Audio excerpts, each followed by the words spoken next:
Hi friends, top 10 ELSS funds பார்த்துட்ருக்கோம். இதில் next வந்து JM ELSS tax saver fund.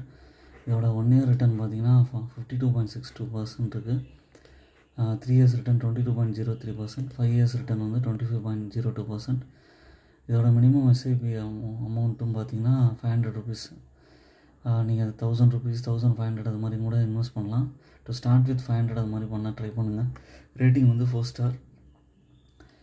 அதுக்கப்புறம் மேஜர் ஹோல்டிங்ஸ் வந்து பார்த்திங்கன்னா Infosys limited, ICICI bank, Larsen and Toubro, HDFC bank limited, Tata Motors, Voltas, power finance corporation, Zomato limited, Switzerland energy, Bharti Airtel இது மாதிரி இருக்குது. Technology, financial, construction, automobile, services, capital goods, communication இது மாதிரி different செக்டார்ஸில் இருக்காங்க. Diversified portfolio, அதனால் கன்சிடர் பண்ணலாம். என்னோடய சேனலை சப்ஸ்கிரைப் பண்ணுங்கள். எல்லா வீடியோஸும் பாருங்கள், லைக் பண்ணுங்கள். தேங்க்ஸ் ஃபார் வாட்சிங் மை வீடியோ.